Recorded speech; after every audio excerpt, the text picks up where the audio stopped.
My husband signed away his rights and left us because he wants normal children. Now he wants custody after learning that our son was a genius? When Oliver was 2, he wasn't talking yet, wasn't making eye contact, would line up his toy cars for hours in perfect rows. The pediatrician said we should get him evaluated. That's when my husband Keith started pulling away. He sat through the autism diagnosis with his arms crossed, shaking his head. In the parking lot, he told me this wasn't possible. His family didn't have those genes. His brother's kids were all normal. His cousins were normal. This had to come from my side, or maybe Oliver wasn't even his. I showed him the test results from when he demanded a paternity test 6 months earlier, because Oliver's eyes were hazel and ours were brown. Oliver was definitely his son. Keith said the test must be wrong. Or maybe I'd messed up during pregnancy. Taken something. Done something. Something is broken inside our baby. He moved into the guest room that night. 3 weeks later, he was gone. Left a note saying he couldn't watch his bloodline be contaminated. That he wanted normal children. That I should find Oliver's real father to help pay for whatever special schools he'd need. The divorce papers came a month later. He signed away all parental rights. Didn't want visitation. Didn't want updates. Didn't want his name on anything connected to Oliver. He told his family Oliver had severe disabilities and would never have a normal life. Told his coworkers I'd probably drunk during pregnancy. Told anyone who asked that it was better for everyone if he started fresh. He married Bethany 2 years later and had twin boys who he constantly posted about. Look at them throwing balls. Look at them saying daddy. Look at his real sons being perfectly normal. Meanwhile, Oliver and I figured things out alone. Speech therapy 3 times a week. Occupational therapy twice a week. Special education preschool. I worked nights at the hospital so I could be there for all his appointments during the day. We lived on peanut butter sandwiches and whatever was on sale. But Oliver was incredible. By 4, he was reading chapter books. By 5, he was doing multiplication. By 6, he was playing piano pieces after hearing them once. The autism wasn't a flaw. It was just how his brilliant brain worked. He saw patterns nobody else could see. Remembered everything he read. Could solve complex problems in his head. His teachers started using words like gifted and prodigy, and exceptional. By 8, Oliver was in a special program for profoundly gifted children. He won the state science fair with a project about mathematical patterns in nature. Got invited to a summer program at the university. Started learning calculus because regular math bored him. The local newspaper did a story about him. That's when Keith called for the first time in 6 years. He'd seen the article. Wanted to know why I hadn't told him Oliver was doing so well. Said he had a right to know about his son's accomplishments. I reminded him he'd signed away those rights. He hung up, but he didn't stop. He started showing up at Oliver's competitions. Sitting in the back, taking pictures. When Oliver won the National Mathematics Championship for his age group, Keith was there in a suit telling other parents about his gifted son. How he'd always known Oliver was special. How he'd encouraged his interests from the beginning. How proud he was of his boy. Oliver didn't even know who he was. Called him the strange man who kept staring at him. Last week, Oliver got accepted to a prestigious academy for gifted children. Full scholarship. Newspaper coverage. Television interview. The story of the 9-year-old autistic genius heading to a school for future leaders. Keith showed up at our door with Bethany and the twins. Said it was time for Oliver to meet his brothers. That they were a family. He wanted to be part of Oliver's journey. That he could provide things I couldn't. Private tutors, better resources, connections in the academic world. He actually said he was the reason Oliver was so smart. His genes. His brilliant bloodline finally showing through. Bethany stood there nodding like she hadn't known he'd abandoned us. Like he hadn't called our son contaminated. The twins were confused why they were at some strange house. Oliver was doing homework in his room. I told Keith to wait outside. Then I went to my filing cabinet and pulled out 6 years of documents. The termination papers were right on top where I'd filed them 7 years ago. I pulled out the thick folder and spread everything across my kitchen table. Keith's signature on the document where he signed away all parental rights. The paternity test results he'd demanded. Stacks of medical bills from Oliver's therapy sessions with past due stamped across them in red. The note he'd left, his handwriting still clear after all these years, the words contaminated bloodline and real children jumping off the page. I organized everything in order by date. Started with the diagnosis paperwork from when Oliver was 2. Then the paternity test from 6 months later. Then Keith's note. Then the termination papers. Then years of unpaid bills and missed support payments. My hands didn't shake. I felt calm in a way I hadn't expected. This was just facts. Just truth. Just proof of exactly what happened and who Keith really was. I put everything back in the folder and walked to the front door. Keith stood on my porch with Bethany beside him and the twins fidgeting near the steps. He had his arms crossed and that same look on his face from 7 years ago. Like he was doing me a favor by being here. Like I should be grateful he was willing to acknowledge Oliver now. I opened the door and handed him the folder without saying anything. He took it looking confused. Started flipping through the pages. His face went white. Actually white. All the color drained out like someone had pulled a plug. He stared at his own signature on the termination papers. At his own handwriting on that note. Bethany leaned over to look and I watched her face change. She started reading faster, flipping pages, going back to read things again. Keith finally looked up at me. Said he was young and scared back then. That he made mistakes but people deserve second chances. That Oliver turned out fine so it all worked out. I didn't say anything. Just reached over and flipped to the page with his note. Pointed to the part where he wrote that Oliver would never have a normal life.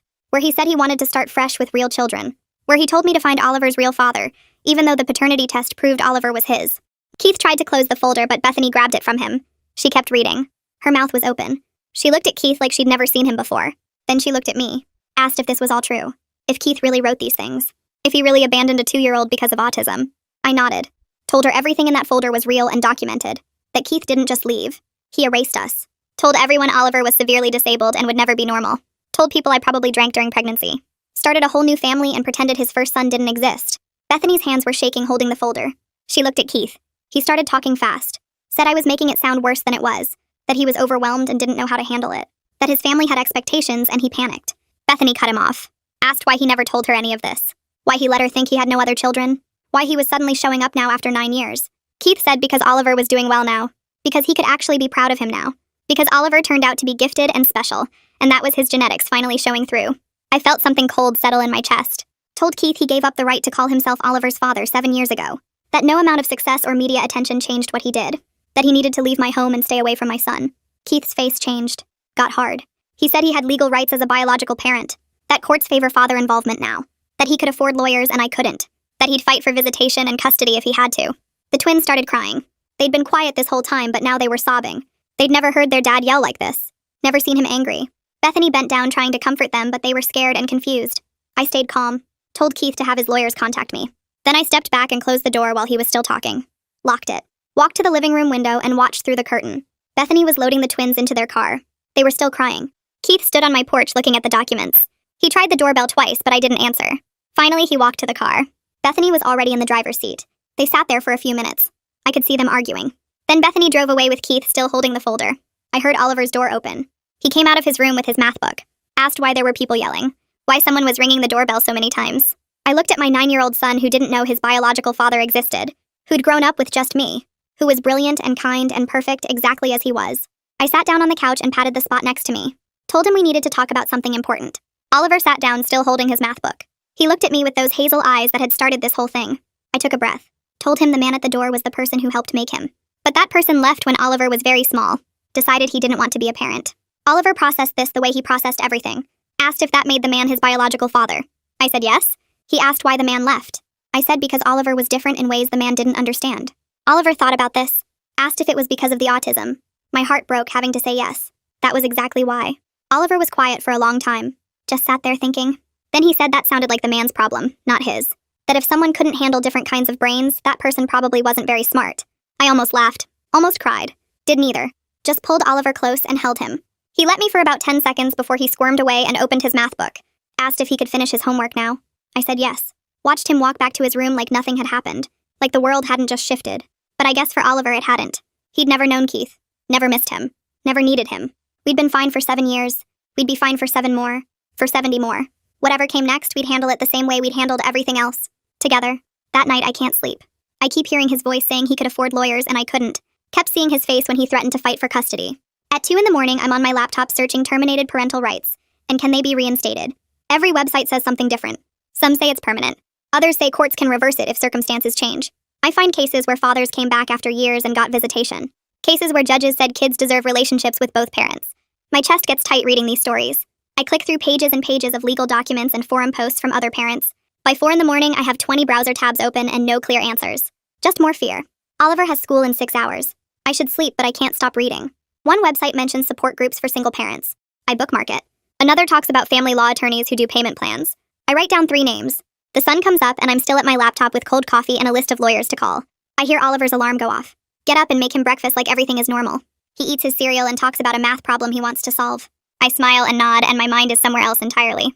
After I drop him at the school, I sit in my car and call the first lawyer on my list. They want a $5,000 retainer. I don't have $5,000. The second lawyer doesn't take payment plans. The third one is Lars. His secretary asks what kind of case and I say parental rights termination. She puts me on hold. When Lars gets on the phone, his voice is calm and steady. I explain the situation as quickly as I can. He asks if I have documentation. I say yes, lots of it. He says he can see me at 2 that afternoon. Bring everything. I spend the morning organizing every paper in that filing cabinet. The termination documents, the paternity test, medical bills with Keith's name crossed out and refused to pay written in red, the note he left, printouts of his social media posts about his perfect twin boys, screenshots of him at Oliver's competitions pretending to be proud. I put it all in a folder in order by date. A complete timeline of abandonment. Lars's office is in a building downtown that needs new carpet. His waiting room has old magazines and a coffee maker that looks like it hasn't been cleaned in months. But when he comes out to get me, his handshake is firm and his eyes are kind. He leads me to his office and gestures to a chair. I sit down and hand him the folder. He opens it and starts reading. Doesn't say anything for a long time. Just reads page after page. His expression doesn't change, but I see his jaw tighten when he gets to the note about contaminated bloodlines. He closes the folder and looks at me. Tells me Keith's termination is ironclad. The legal term is voluntary relinquishment of parental rights. Keith signed it knowing exactly what he was doing. For it to be reversed, he'd have to prove he was forced or mentally incompetent when he signed. Lars taps the folder. This documentation shows he was neither. He was cruel and deliberate. But that's actually good for my case. I feel something loosen in my chest. Lars keeps talking. He explains that Keith could still file a motion to reinstate his rights. Any parent can file anything. But given this documentation and 7 years of zero contact, no judge would grant it. The courts want stability for children. They don't reward parents who abandon kids and come back when it's convenient. Still, I need to be prepared. Keith might try. The process will be stressful even if we win. I ask how much this will cost. Lars names a number that makes my stomach drop. Then he says he does payment plans for cases like this. $200 a month. I can barely afford that, but I can't afford not to have a lawyer. I tell him yes. He pulls out paperwork and I sign it. He says he'll file documents immediately to formally oppose any attempt Keith makes. Creates a legal record that I'm protecting Oliver's interests. We're getting ahead of this. I leave his office feeling like I can breathe again. Not all the way, but enough. 3 days go by. Oliver goes to the school. I go to work. We eat dinner and do homework and everything feels almost normal. Then Lars calls. Keith's lawyer sent a letter. Lars emails me a copy and I read it on my phone. The letter claims Keith was suffering from untreated depression when he terminated his rights. That he wasn't in his right mind. That he's been in therapy for years and is now stable and ready to be a father. That he wants to establish a relationship with his son for Oliver's benefit. It's all lies, but it sounds good on paper. I call Lars back. He says it's a predictable strategy and it has no legal merit. Keith's own documentation proves he was thinking clearly. He got remarried, had more kids, built a whole new life. That's not the behavior of someone mentally incompetent. I ask about the depression claim. Lars says even if it were true, depression alone doesn't make someone incompetent to sign legal documents. And Keith never sought to reverse the termination until Oliver became successful. That timing tells the real story. Then Lars tells me about the second part of the letter. It threatens to sue me for defamation if I tell anyone about Keith's past actions. Claims his reputation and career could be damaged. Lars actually laughs. Says truth is an absolute defense against defamation. If I tell people what Keith did and I can prove it's true, there's no case. And we can prove every word. The documentation is solid. But the threat tells us something important. Keith is worried about his image. That's leverage. I hang up and stare at my phone. Keith isn't just trying to get access to Oliver. He's trying to control the narrative. Make sure no one knows what he really did. I think about Oliver's new academy. About the security protocols and the intake forms that list no father. Keith could show up there. Could try to claim parental rights to the staff. I need to warn them. I call the academy and ask for Rita. She's the director. We met during Oliver's acceptance interview. When she gets on the phone, I explain the situation. Keep it brief and factual. My ex-husband terminated his parental rights 7 years ago. Now he's trying to come back. He's made threats about lawyers and custody. I'm worried he might try to show up at the academy claiming he's Oliver's father. Rita's voice goes professional and serious. She takes notes, asks questions, tells me their security protocols are strict. No one gets access to students without proper authorization. She'll flag Oliver's file, add notes about the situation. If anyone claiming to be his father shows up, security will call me immediately. I thank her. Start to hang up. Then she says something that makes my blood run cold. She mentions that someone called the academy 2 days ago. A man asking about parent involvement opportunities, volunteering to speak to students about encouraging gifted children, talking about his own son who'd be attending. She thought it was odd because Oliver's intake forms list no father. She didn't connect it at the time, but now she's wondering if that was him. I ask what name he gave. She checks her notes. Keith Morgan. My hands start shaking. He called them 2 days ago. Before his lawyer sent the letter. Before any of this became official. He's already making moves. Already inserting himself into Oliver's new life. I thank Rita again and hang up. Sit there in my car outside the hospital where I work. Everything clicks into place.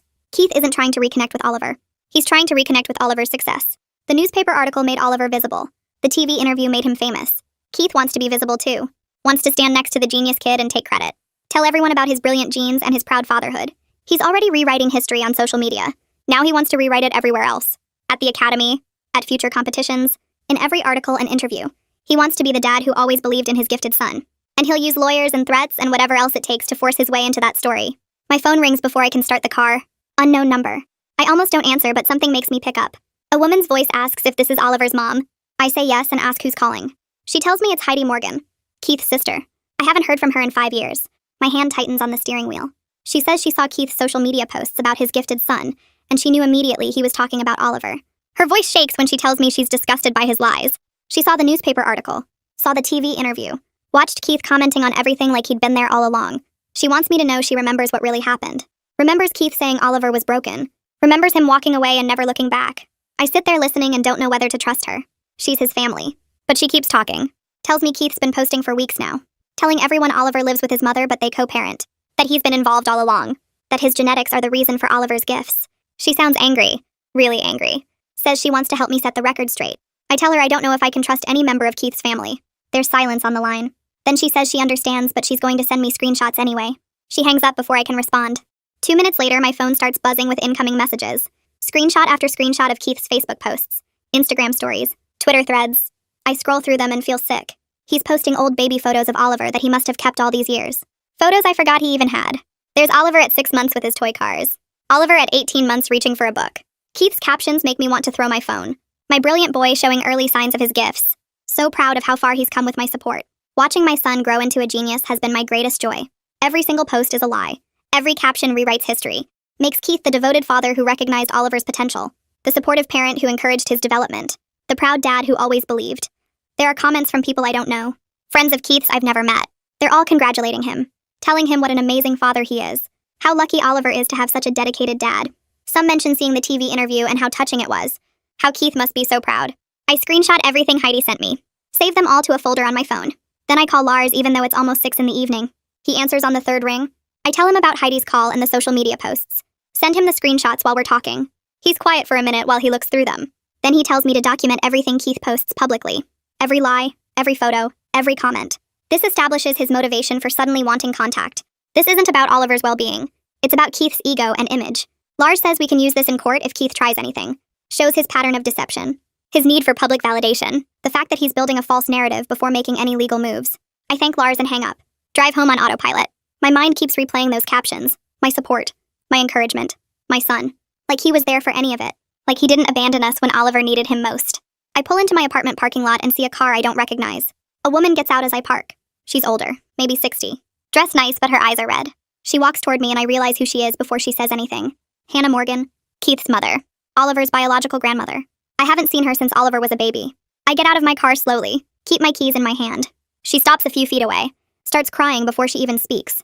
Tells me she never knew the full truth about why Keith left. I stand there not saying anything. She keeps talking through tears. Says Keith told the family I was unstable. That I kept Oliver from him. That he wanted contact, but I refused. She believed him for years. Believed her son because why wouldn't she? Now she's seen the article. Seen Keith's posts. Started asking questions. Keith's brother finally told her what really happened. Told her about the diagnosis. About Keith calling Oliver contaminated. About the termination of rights. She's horrified. Keeps saying she didn't know. She asks if she can have a relationship with Oliver. Says she knows she has no legal right. No claim to him after missing 7 years of his life. But she's hoping I'll consider it. She wants to know her grandson. Wants to be part of his life if I'll let her. I look at this woman who believed her son's lies and I don't know what to feel. Part of me is angry that she never questioned Keith's story. Never tried to find out the truth. But she's here now. Crying on my doorstep. Admitting she was wrong. I tell her I need time to think about it. Need to discuss it with Oliver. She nods and wipes her eyes. Pulls out a card with her phone number and email address. Hands it to me with shaking fingers. Thanks me for even considering it. She walks back to her car looking smaller and older than when she arrived. I watch her drive away. Stand in the parking lot holding her card. Go inside and find Oliver at the kitchen table doing math problems. He looks up when I come in. Asks who the crying lady was. I sit down across from him. Tell him she's his biological grandmother who didn't know about him until now. Oliver thinks about this for a minute. Then he asks if she's good at math. I laugh despite everything. Despite Keith's lies and Hannah's tears and the whole mess. Tell him I don't know, but maybe we can find out. Oliver nods and goes back to his homework. Like meeting his grandmother is just another interesting fact to process. 3 days later, Lars calls with news I was expecting but still dreading. Keith filed his motion to reinstate parental rights. The paperwork claims he's now financially stable.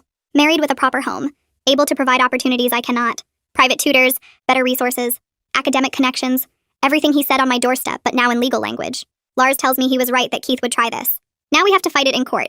The court date gets set for 6 weeks out and Lars calls me the next morning with a list of what he needs. Character witnesses who can talk about my parenting and Oliver's needs. Every piece of documentation from Oliver's therapy sessions over the years.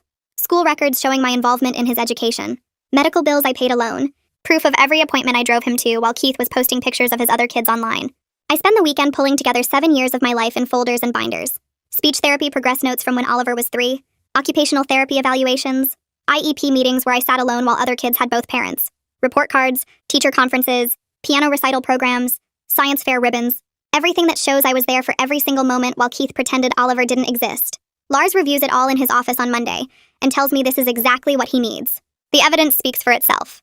I want to believe him, but I'm scared of standing in front of a judge and having Keith's lawyers twist everything. They'll make me look like I'm keeping a father from his child. Like I'm bitter about the divorce and using Oliver as revenge. Like Keith's sudden interest is genuine and I'm the one being cruel. Lars sees my hands shaking as I stack the folders and he stops me. Tells me facts and documentation will speak louder than Keith's emotional manipulation. The judge will see the termination papers Keith signed voluntarily. The years of zero contact. The lies he told his family. The timing of his return matching Oliver's media coverage. We have the truth on our side. And that matters more than whatever story Keith's lawyers try to sell. I nod, but the fear doesn't go away. Rita calls me that evening and asks if I have a minute to talk. She says she heard through the Academy's legal department that there's a custody situation developing, and she wants to offer her help. She's willing to testify about Oliver's needs and the importance of stability in his life, especially as he transitions to the Academy. She's dealt with similar cases before, and knows how disruptive parental conflict can be for gifted children. Oliver needs consistency and security to thrive, not chaos from a stranger trying to force his way into Oliver's life for publicity. I thank her and tell Lars the next day. He adds her to the witness list immediately. Her professional expertise will carry weight with the judge. 2 days later, I take Oliver to the library for his Tuesday math tutoring session. We're walking up the steps when I see Keith's car in the parking lot. He's sitting behind the wheel watching the entrance. Doesn't get out, doesn't approach, just sits there making sure we see him. Oliver notices and asks why that man is here again. I take Oliver inside and text Lars from the children's section while Oliver works with his tutor. On Saturday, we go to the park for our usual weekend walk. Keith is there on a bench near the playground. Same thing, watching, not approaching, making his presence known. I pull out my phone and take a picture with the timestamp visible. Do the same thing on Tuesday at the library. Document every single instance. The dates, the times, the locations. Lars files for a restraining order based on harassment and intimidation. Says this behavior is designed to scare me, and shows Keith's real motivation isn't about Oliver's well-being. The hearing for that gets scheduled 2 weeks before the parental rights hearing. My phone rings on a Thursday afternoon and the caller ID shows Bethany's number. I almost don't answer. Let it go to voicemail. But something makes me pick up. She's crying before she even says hello. Tells me she's left Keith and is staying with her sister. That she can't be married to someone who abandoned a disabled child and then lied about it for years. She saw the documents I gave Keith. Read every page after he tried to hide them. She had no idea he had another son. He told her before they got married that he'd never been a father before. That the twins were his first children. Everything was a lie.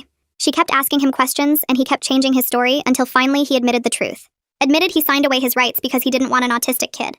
Admitted he only came back because Oliver got famous. She packed her bags that night. She asks if she can help somehow. Says she'll testify about Keith's recent behavior and the lies he told her about Oliver. She's furious that he let her believe he had no other children and is now using their twins as props in his redemption story, taking them to my house like there's some kind of proof he's a good father. She wants the judge to know what kind of man Keith really is. Lars adds her to the witness list and tells me this is huge. The wife leaving and offering testimony destroys Keith's image of stable family man. The restraining order hearing happens on a Wednesday morning. I take the day off work and meet Lars at the courthouse. Keith shows up with his lawyer acting wounded that I'd accuse him of harassment when he just wants to see his son. His lawyer argues that Keith has been trying to establish a relationship and I'm being unreasonable. That showing up at public places isn't stalking. That any father would want to catch glimpses of the child he's been kept from. Lars presents my documentation. Photos with timestamps showing Keith at the library during Oliver's tutoring. At the park during our walks. Always watching. Never approaching to actually interact with Oliver. The pattern of behavior designed to intimidate. The judge reviews everything and asks Keith's lawyer why Keith didn't just request supervised visitation through proper channels if his interest was genuine. The lawyer stumbles through an answer about wanting to see Oliver in natural settings first. The judge isn't buying it. She grants a temporary restraining order. Keith is ordered to stay 100 yards away from me, Oliver, our home and Oliver's school. Violation will result in immediate arrest. Keith looks genuinely shocked that there are consequences for his actions. His lawyer tries to argue, but the judge cuts him off. The order stands until the parental rights hearing where everything will be addressed together. I walk out of the courthouse and feel like I can breathe for the first time in weeks. My phone rings 2 days later. The newspaper reporter who did the original story about Oliver. She asks if I have time to talk about rumors that Oliver's father is trying to reconnect. Says she's heard things around town and wants to get the facts straight. I tell her I can't comment on ongoing legal matters. She understands but asks me to call if I change my mind. I tell Lars about it and he goes quiet for a minute. Then he says we might want to control the narrative. Keith's been spinning his version to anyone who'll listen. Maybe it's time people heard the truth. I spend 2 days thinking about what Lars said. Looking at Oliver doing his homework at the kitchen table. Watching him line up his pencils in perfect rows before starting each problem. He's so focused on the math he doesn't notice me staring. I think about Keith telling everyone his version of the story, making himself look good while Oliver and I know the truth. The reporter's card sits on my counter where I left it. On the 3rd day I call her back and say I'll do the interview. She comes to my apartment that afternoon with a recording device and a notepad. I show her everything. The termination papers with Keith's signature, the paternity test results, the note where he wrote about contaminated bloodlines, the medical bills he refused to pay, the documentation of every therapy appointment I took Oliver to alone. She takes photos of the documents and asks questions about the timeline. I tell her everything in a flat voice because if I let emotion in, I might start crying and never stop. She asks if she can quote directly from Keith's note, and I say yes. The truth needs to be public exactly as it happened. The article runs 3 days later on the front page of the local section. The headline reads, "Father who abandoned autistic son returns after boy becomes prodigy." There's a photo of Oliver from the Academy announcement next to excerpts from Keith's termination papers. The reporter included the part where Keith wrote that he wanted normal children and couldn't watch his bloodline be contaminated. She quoted his lawyer's letter claiming depression, but contrasted it with evidence that Keith was posting about his perfect twins during the same time period. The article includes statements from teachers about Oliver's brilliance and my years of single parenting through therapy and special education. By noon, my phone won't stop buzzing. Text messages from people I haven't talked to in years saying they had no idea. Emails from other parents of autistic kids thanking me for speaking out. The newspaper's website crashes from traffic and they have to bring the servers back up. Someone shares the article on social media and it spreads everywhere. Comments flood in calling Keith every name you can think of. People find his social media accounts and leave messages on every post about his twins, asking how he can be such a good dad to them when he abandoned his first son, pointing out his lies about being involved in Oliver's life, screenshotting his old posts where he talked about his perfect normal boys and asking what he meant by normal. The autism community rallies hard, parents sharing their own stories of partners who left after diagnosis, advocates talking about the harm of viewing autism as contamination, teachers and therapists weighing in about the damage Keith's attitude causes. By the next morning, the story has been picked up by regional news outlets. Then a national parenting website runs a piece about fathers who abandon disabled children. Keith's name is everywhere. His employer's social media gets tagged in hundreds of comments asking how they can employ someone who abandoned his autistic child. The company releases a statement saying they take family values seriously and are conducting an internal review. Keith gets put on administrative leave pending the investigation. His LinkedIn profile gets flooded with comments. His professional reputation is destroyed in less than 48 hours. Bethany's divorce filing becomes public record, and a legal blog picks it up because she cited his deception about having another child and his character issues as grounds. The filing includes her statement that she cannot remain married to someone who abandoned a disabled child and lied about it for years. People start connecting the dots that Keith's perfect family image was built on abandoning his first son. Hannah calls me on a Thursday afternoon. Her voice is shaking when she says she's ashamed of what her son did. She read the article 3 times and cried through all of it. She wants to support Oliver and me however she can. I ask if she's willing to testify at the parental rights hearing about Keith's history and the lies he told the family. She says yes immediately. She'll tell the judge everything about how Keith described Oliver as severely disabled and said it was better to start fresh, how he posted about his real sons being normal, how he kept the family away from us for years with his lies. I thank her, and we agree to meet the following week so Oliver can get to know his grandmother properly. Lars gives me the name of a therapist who works with gifted children dealing with family issues. Justin Byers has an office downtown in a building with a coffee shop on the first floor. I take Oliver there on a Saturday morning and we sit in a waiting room with puzzles and books. Justin comes out to meet us and he's younger than I expected with an easy smile. He takes Oliver back to his office while I wait. They're in there for an hour. When they come out, Oliver looks calm and tells me Justin has a Rubik's Cube collection and they talked about pattern recognition. Justin asks to speak with me alone for a few minutes. He says Oliver is handling everything remarkably well, using his logical thinking to separate Keith's actions from his own worth. Oliver understands that Keith's rejection says something about Keith, not about Oliver. But Justin wants to see Oliver regularly as things progress. Even though Oliver processes things logically now, his understanding will deepen as he gets older. We should plan for ongoing support as he develops emotionally and socially. I schedule weekly appointments and feel relieved that Oliver has professional help navigating this mess. The week before the parental rights hearing is supposed to happen, Lars calls me at work. Keith's lawyer contacted him about withdrawing the motion. Keith wants to avoid the public hearing where Hannah and Bethany would testify, and more details would become part of the court record. His reputation is already in pieces, and a hearing would finish the job. Lars says we can agree to withdrawal, but only under specific conditions. Keith has to sign an enhanced termination agreement that includes provisions against any future attempts to reinstate rights. He has to acknowledge in writing that his previous termination was voluntary and informed, not the result of depression or coercion. He has to agree to stay away from Oliver permanently with no exceptions. Lars emails me the draft agreement and it's thorough. Keith would be signing away any claim to Oliver forever with no possibility of coming back in another 9 years when Oliver is successful again. I approve it and Lars sends it to Keith's lawyer. 2 days later, Lars calls to say Keith signed everything. Didn't even try to negotiate. Just put his signature on every page his lawyer put in front of him. The hearing gets canceled and Lars files the new termination papers with the court. It's over in a way that feels anticlimactic after weeks of stress and fear. Lars calls me that evening after the papers are filed and tells me to focus on what we actually accomplished. Keith's reputation is destroyed. His family knows the truth. Bethany left him. His employer put him on leave. He lost his perfect family image and any credibility he might have had. Those are real consequences even if he gets to walk away from the courtroom drama. I know Lars is right, but part of me wanted to watch Keith squirm under oath while Hannah and Bethany testified. Wanted a judge to tell him exactly what kind of person abandons a disabled toddler. But Oliver is safe and Keith can never come back. That's what matters. Oliver finds me in the kitchen that night while I'm washing dishes. He asks if the man will leave us alone now. I dry my hands and crouch down to his eye level. Yes, I promise him. The man signed papers that say he can never try to be part of your life again. Oliver nods once and goes back to his room where his math workbook is spread across his desk. He seems completely unbothered by the whole situation. Later that week, I mentioned this to Justin during our regular appointment. Justin says Oliver is processing everything through his logical framework right now, which is healthy. But we should watch for delayed reactions as Oliver gets older and understands more about what rejection means emotionally. Some things take years to fully process. Hannah calls on a Thursday afternoon, 3 weeks after Keith signed the final termination papers. Her voice is steadier than the last time we spoke. She asks again about having a relationship with Oliver. She knows she has no legal right and she'll understand if I say no, but she's proven herself by standing against her own son in court documents. She told the truth about Keith's lies even though it meant admitting she believed him for years. Oliver deserves to know his grandmother if I'm willing to give her that chance. I think about it for 2 days. Hannah could have stayed silent, could have protected Keith. Instead, she offered to testify about everything he said and did. She called him out publicly. That takes courage. I call her back and agree to supervised visits at neutral locations. She cries and thanks me. We schedule the first meeting for the following Saturday at a coffee shop downtown that has a quiet back room.